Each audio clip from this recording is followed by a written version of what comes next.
Chapter 2 Lord of Svananda. I, the Lord of Svananda, go through the experience of three types of being: its origin, sustenance, and dissolution, its complete attainment, and the complete experience of the glory of Svananda. I desired that in all the three power centers there should be four types of differences in each of them, so they can be dissolved and thereby become completely peaceful. This is true of my whole eternal self. It is the casting away of the two separate myness, that is, my ego Brahma, and pleasure, and remaining firmly established in my own self. Sri Gajanan Prabhu says to King Varanyam, this being the truth, that is, both self-assent and reverse assent, and other differences are always under my control, my beloved one, the enchantments of Vainayaki Mahamaya, who is of the form of self of Swanand, are also very strong, such that anyone who gets entangled with them begins to think that they are independent enjoyers of power.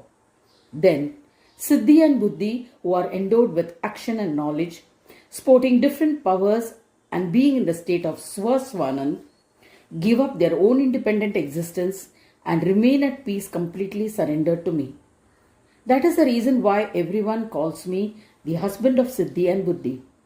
In this place, there is no scope for being enchanted or deluded. I keep doing whatever comes to my mind. Briefly, when I am in this glory as the form of Vinayaka, no one knows me. What I mean is that when people are under the influence of the enchantments of Maya, how does one remove their delusion? I will now explain to you the step in the sequence of meditative union which leads to the end of my being the first blamed.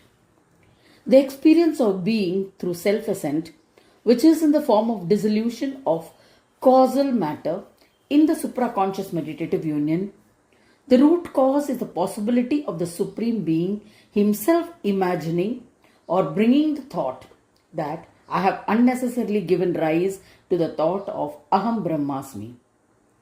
If along with this thought I had also thought Ekoham Bahushyam, then I would have attained all the three types.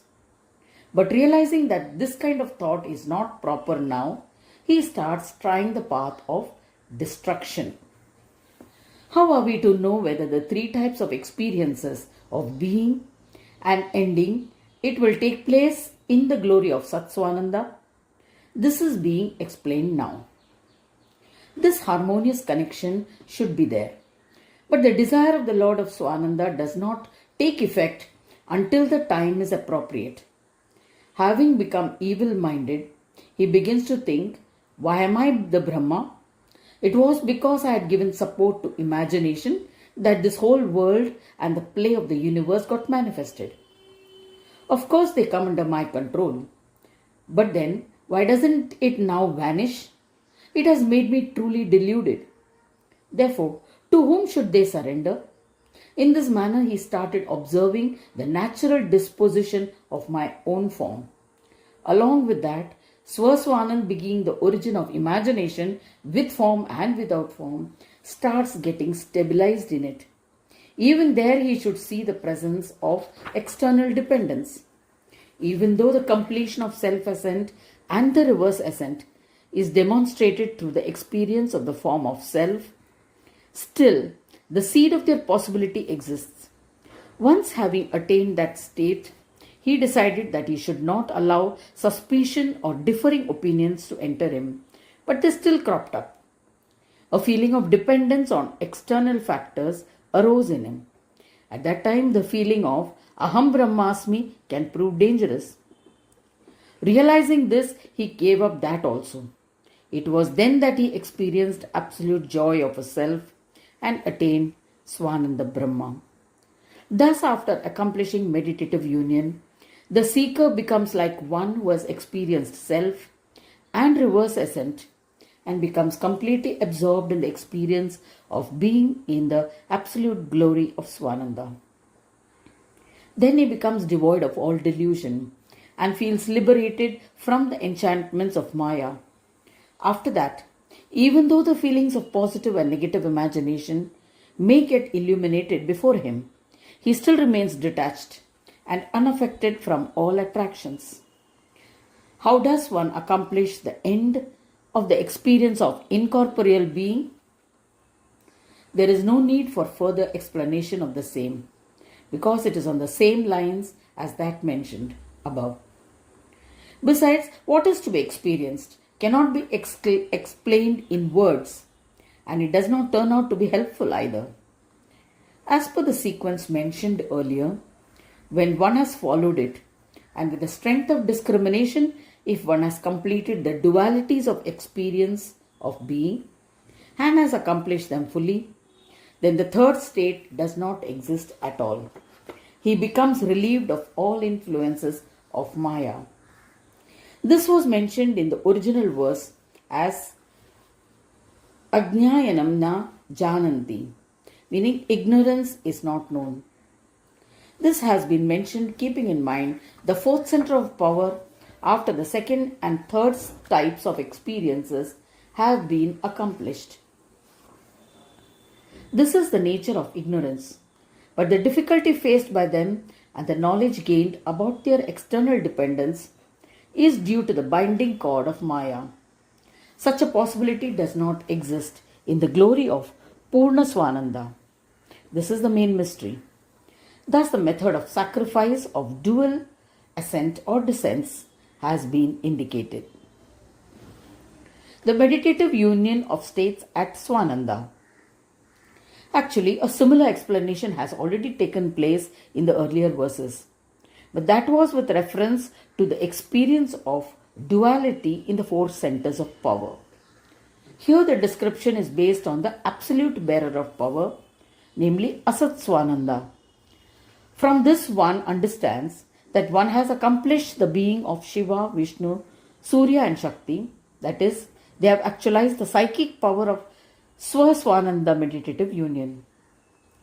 In other words, they have observed all the practices sequentially in the order of Shakti, Surya, Vishnu, Shiva having accomplished the Siddhi of Swaswananda meditative union.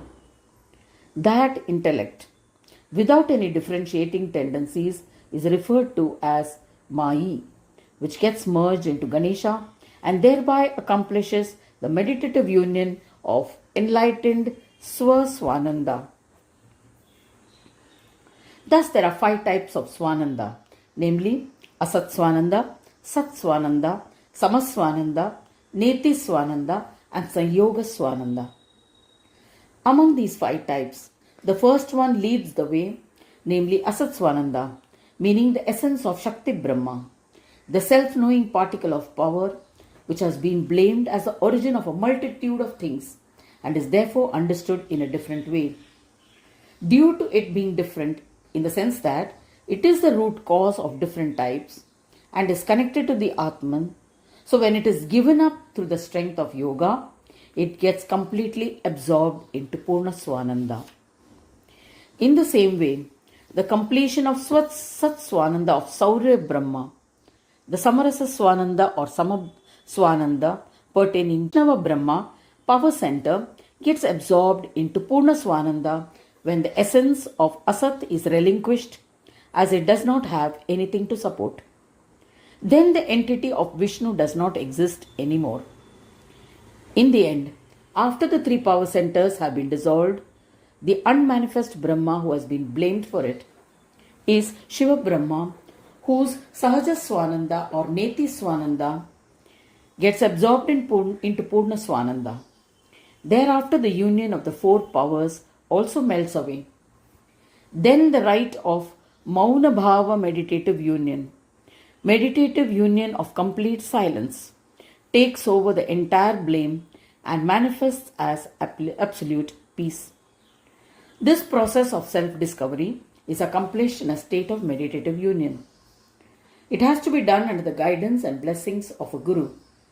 Here only an appropriate direction has been described. It is true that Ganaraja Prabhu, who lives in his Swananda abode, conducts these 4 types of play. But he by himself has proved to be the absolute whole, living eternally in a state of Svananda. In brief, my Lord of Svananda is known only to the one who is devoted and the most excellent of all Yogindras, who has accomplished all three types of experiences of being and has then attained the silence of meditative union. It is impossible to describe the characteristics of that Svananda meditative union. Even the Vedas and other scriptures are silent in this regard. Therefore, it can only be called Mauna Bhava meditative union.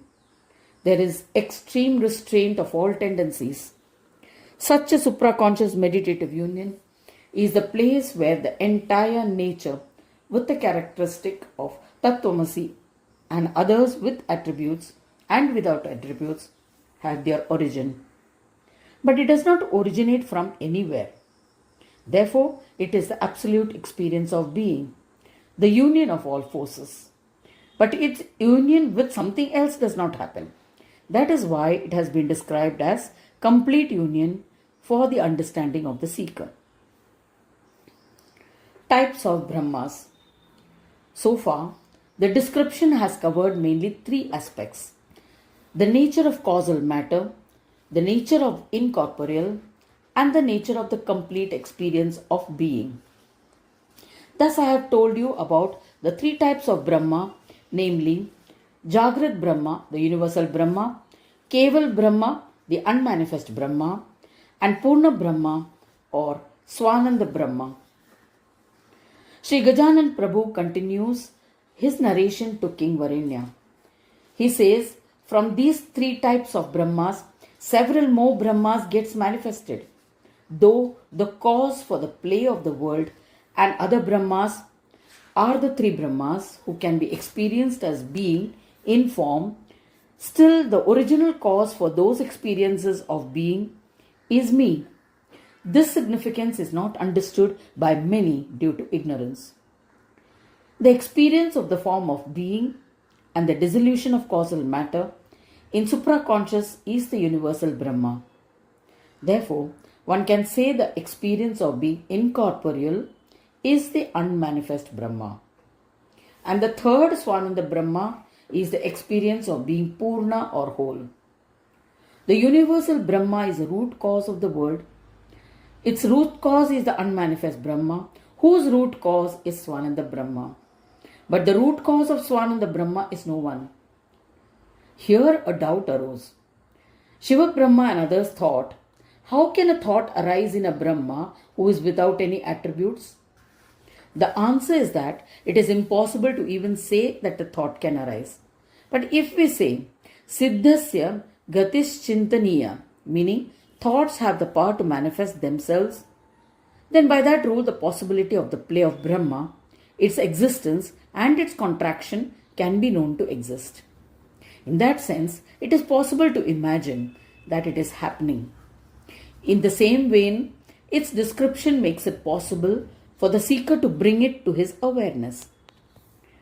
In the description of Brahma as a whole, the same connection exists. After hearing the description of Swaswananda Yoga, King Varenya was moved.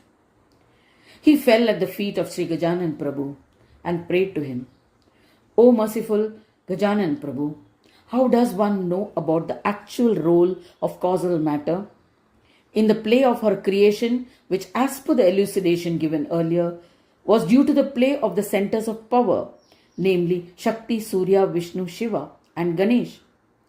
Please bestow your grace and explain to me in detail. Then I will be in a better position to grasp the procedure of the yogic spiritual practices of meditative union, which you narrated earlier. We are all dull-witted. Your earlier instruction of holding on to the experience of being in the three types and its end, comprehension of the union and restraint of Purna Yoga does not happen spontaneously or easily. So please narrate an easy way out.